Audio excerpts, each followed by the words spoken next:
18 मालिकेचा आजचा भाग खूपच जास्त जबरदस्त असा आहे, त्यामुळे व्हिडिओ शेवटपर्यंत नक्कीच बघा.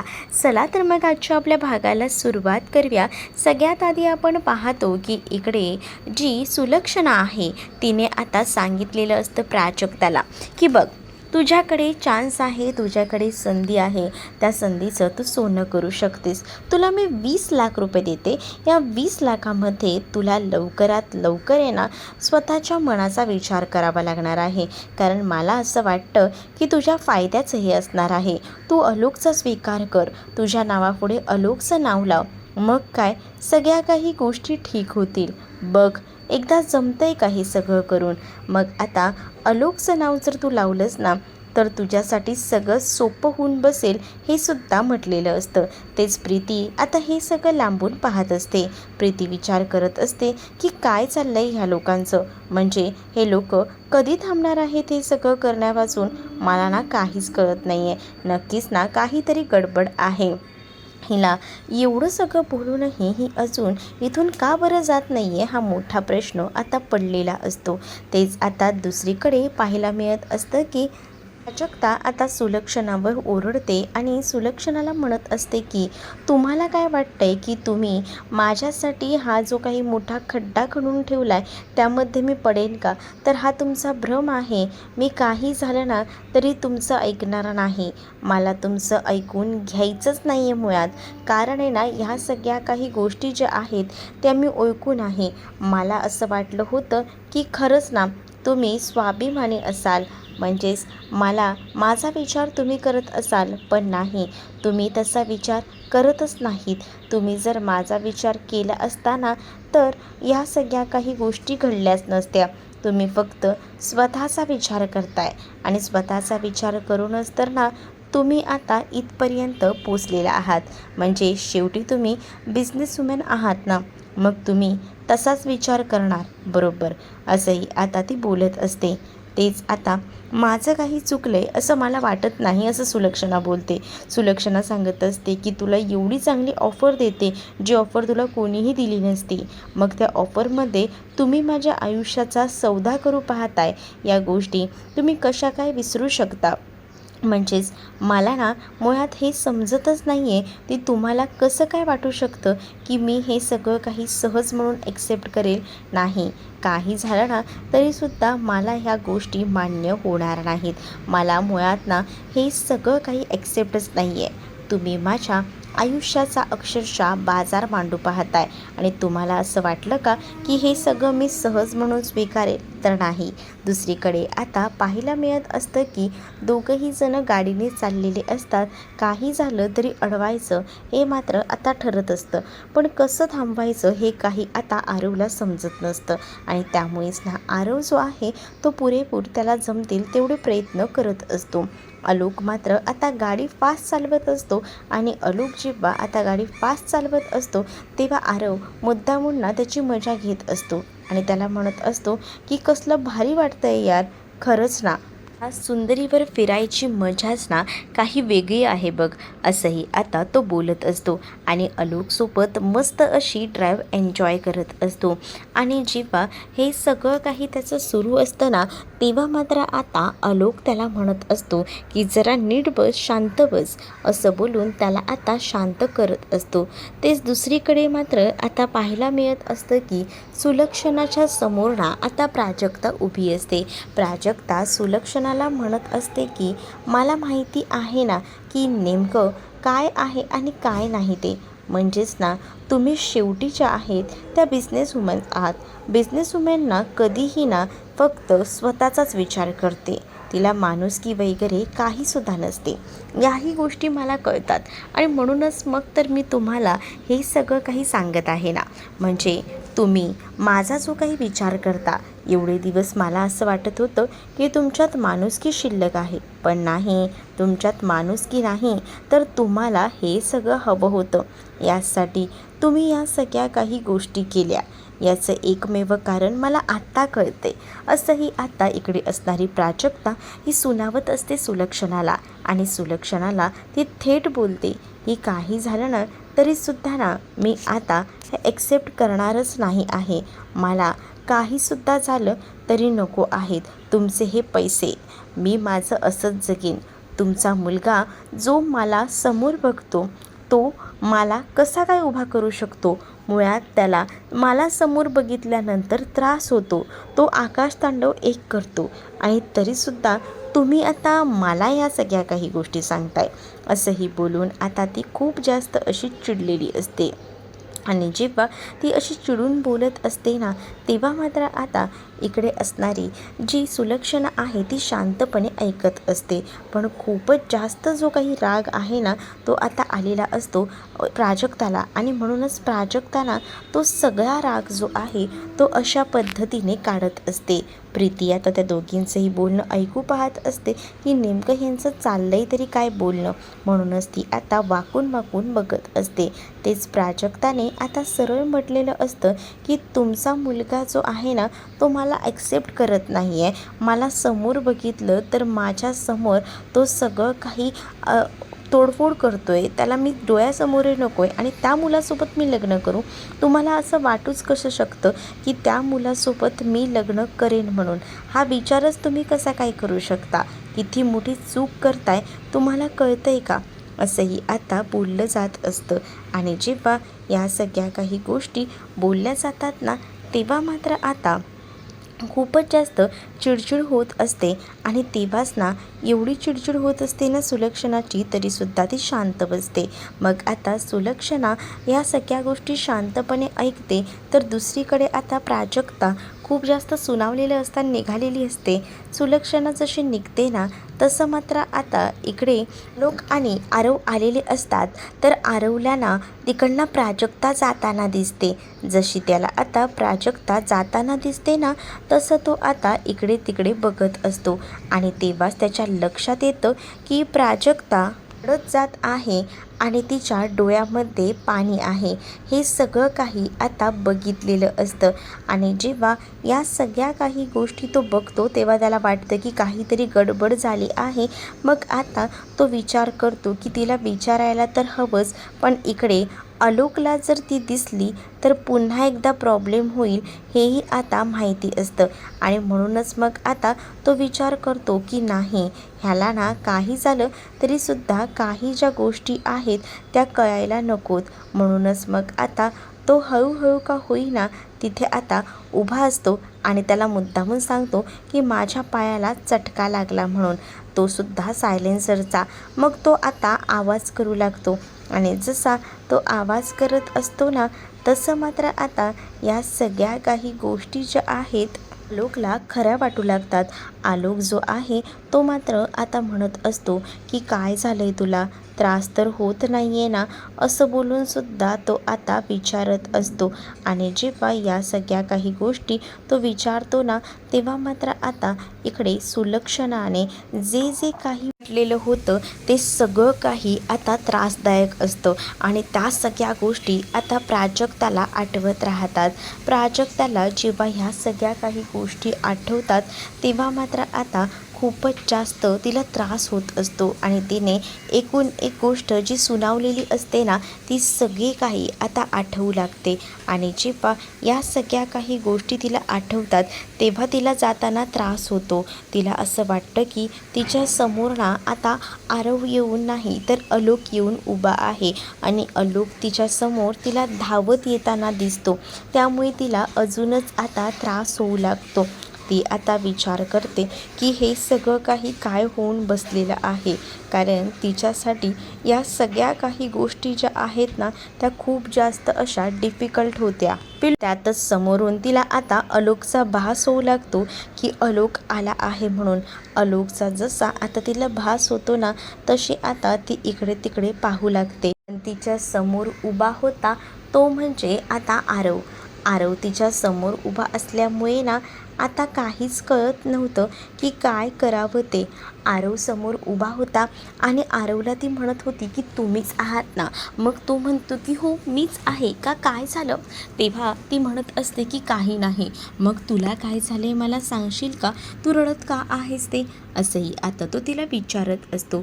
पण ती त्याला काहीच सांगत नाही, कारण आता तिच्यासाठी या सगळ्या गोष्टी खूपच इम्पॉर्टन्स देणाऱ्या नव्हत्या. पण तिला आता त्या गोष्टीचा त्रास होत होता आणि त्याच्या आईने आपल्या आयुष्याचा असा सौदा केलाय, ही गोष्ट आपण त्याला सांगणं किती सोयीस्कर आहे. तिला आता ते पटत नसतं आणि त्यामुळेच ना ती आता ह्या गोष्टी सांगायच्या टाळत असते. म्हणूनच मग ती आता शांत राहते. तेच आता दुसरीकडे पाहायला मिळत असतं की आता आरव तिला सांगत असतो की मला कळतंय की तू खूप जास्त अडचणीत आहेस, चल मी तुला सोडतो. पण नको नको, तुम्ही नका सोडू मला, तुम्हाला माझ्यामुळे त्रास नको, असंही आता बोललं जात असतं. जेव्हा आता या सगळ्या काही गोष्टी बोलल्या जातात ना, तेव्हा तो म्हणत असतो की तुम्ही दोघीही बहिणींना सारख्याच बसा बरं गाडीमध्ये, आणि असं बोलून तो तिला गाडीत बसायला सांगतो. गाडीत बसल्यानंतर तो तिला पाणी वगैरे देतो आणि तो तिला आता शांत करत असतो. तेव्हाच ती म्हणत असते की नको, पण आता आरवने तिला सांगितलेलं असतं की चालणार नाही असं, थोडंसं तरी पाणी पिऊन घ्या, असंही आता तो बोलून तिला पाणी देतो. तेव्हा कुठे जाऊन तिला बरं वाटतं, पण मनाची घालमेल होत असते. सारख्या त्या सगळ्या गोष्टी आठवत राहतात आणि त्यामुळेच ना त्याला भयंकर असा त्रास होऊ लागतो. ती आता या सगळ्या गोष्टींना चुकून पण सांगत नसते, कारण तिला माहिती आहे का आपण या गोष्टी सांगाव्या. खरं तर आता तिला विचारत होता आरव की काय झालं आहे, पण आरवला ती कोणत्या तोंडाने या गोष्टी सांगणार आहे. ती शांतच राहते. तिला आता कळत असतं की हे सगळं सांगणं आत्ताची ही वेळ नाही. पण आता आरवला सुद्धा माहिती होतं की हिला कुठे एकदम परफेक्ट वाटेल. म्हणजेच आरवने ना आता बरोबर प्राजूला भाग्याच्या ऑफिसच्या इथे आणलेलं होतं, जिथे आता नवीन ठिकाणी भाग्या कामाला लागली आहे ना तिथेच. मग आता आरव सांगत असतो की तुम्हाला या सगळ्या काही गोष्टी माझ्यासोबत शेअर करायच्या नसतील मला माहिती आहे, पण तुम्ही या सगळ्या गोष्टी तुमच्या बहिणीसोबत तर नक्कीच शेअर करू शकता. तुमच्या बहिणीला तुम्ही या गोष्टी सांगू शकता, म्हणून तुम्हाला एकदम हक्काच्या ठिकाणी आणलेलं आहे, असं देखील आता तो बोलत असतो. आणि जेव्हा या सगळ्या काही गोष्टी तो बोलतो ना, तेव्हा आता तो समोर बघायला सांगतो. समोर जसं तो आता बघायला सांगतो ना, आता प्राजू समोर बघते. प्राजूने आता समोर बघितल्याबरोबर आता तिला भाग्या बाहेर उभी असलेली दिसते आणि भाग्यासुद्धा प्राजक्ताला बघते. प्राजक्ताला बघून तिलाही छान वाटतं की आज तिच्या ऑफिसमध्ये ती चक्क तिला भेटायला आली आहे. पण प्राजक्ताचं दुःख जे आहे ते फक्त प्राजक्तालाच माहिती असतं की तिने आता काय काय गोष्टी सहन केलेल्या आहेत त्या, आणि त्यामुळेच ना आता त्या सगळ्या गोष्टी सहन बिचारी करूनच तिथपर्यंत आलेली असते. आणि तेव्हाच ना प्राजक्ता पहिल्यांदा जाऊन ना घट्ट अशी मिठी मारते. प्राजक्ताने आता मिठी मारल्याबरोबर ना इकडे आता तिला विचारलं जातं की काय झालं आहे, पण आता प्राजक्ता काहीच सांगत नसते. प्राजक्ता शांत असते. फक्त तिला ना आता होणारा त्रास दिसत असतो, पण ती एकाही शब्दाने इकडे असणाऱ्या भाग्याला बोलत नसते. भाग्याला असं वाटत असतं की आता नक्कीच ना काहीतरी घडलं आहे, पण आपल्यापासनं या गोष्टीही लपवते.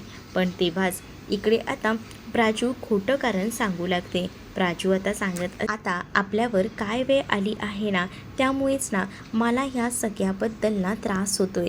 मला ह्या सगळ्याबद्दल या सगळ्या गोष्टी ज्या आहेत ना त्या सहन होत नाही आहेत, म्हणूनच हे सगळं घडत आहे, हेही आता म्हटलं जात असतं. तेव्हाच ना तिला आता सुलक्षणाचं जे बोलणं असतं ना ते आठवतं.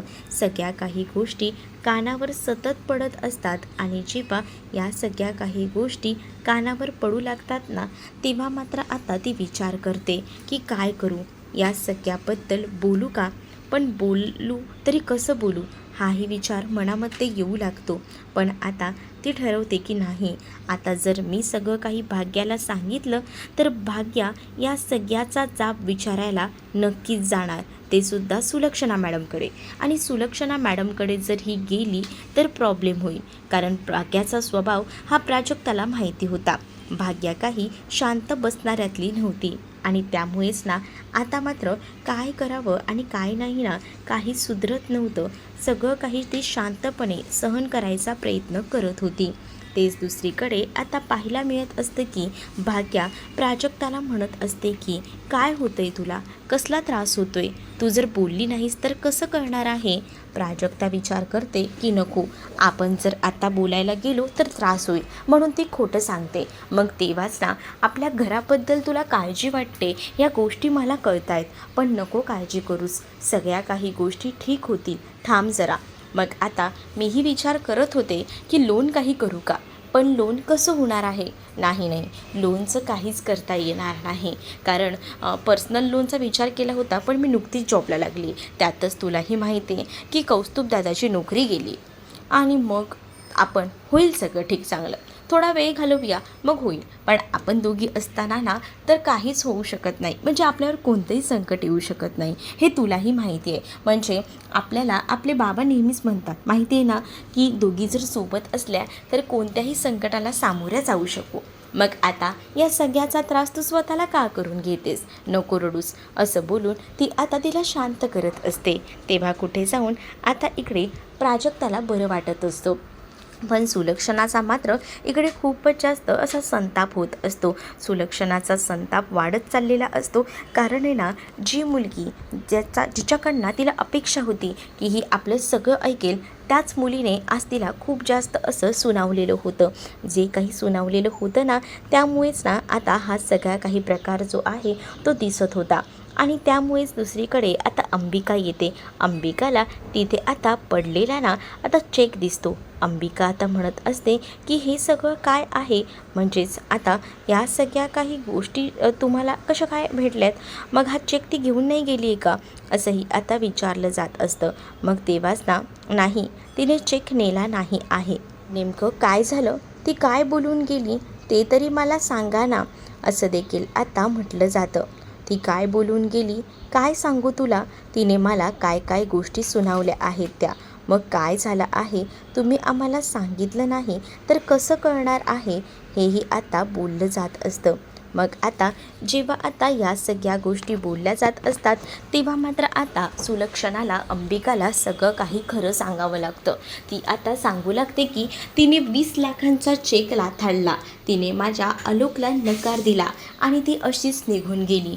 ही गोष्ट जेव्हा आता बोलली जाते तेव्हा मात्र आता इकडे ही सगळी गोष्ट ऐकून अंबिकालाही धक्का बसतो. अंबिकाला वाटलं होतं की लगेच प्राजक्ता या लग्नाला तयार होईल, तिला पैसे दिले तर, पण प्राजक्ताने स्वतःचा स्वाभिमान जपला होता. त्यामुळे आता तिने 20 लाख रुपये लाथाडले होते, का तर तिला तिचं आयुष्य पूर्णपणे बर्बाद करायचं नव्हतं आणि यासाठी तिने ह्या सगळ्या काही गोष्टी ज्या आहेत ना त्या केलेल्या होत्या. तर दुसरीकडे मात्र आता प्राजक्ता जे काही बोललेली होती ते सगळं सारखं आठवत राहतं आणि त्याचा त्रास तर भयंकर असा होत असतो.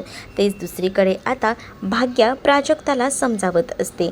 भाग्या प्राजक्ताला म्हणत असते की नको काळजी करूस, सगळं काही बरं होईल, सगळं काही ठीक होईल, हे देखील आता तिने म्हटलेलं असतं. आणि जेव्हा या सगळ्या काही गोष्टी ती सांगून समजावते तेव्हा कुठे जाऊन ना आता बरं वाटत असतं. तेव्हाच आता दोघीही जणींना बाहेर जायला निघतात. मग आता भाग्या प्राजक्ताला म्हणत असते की तुला हात सोडायला आला ना, मग आता त्याचे आभार तर मानायलाच हवेत.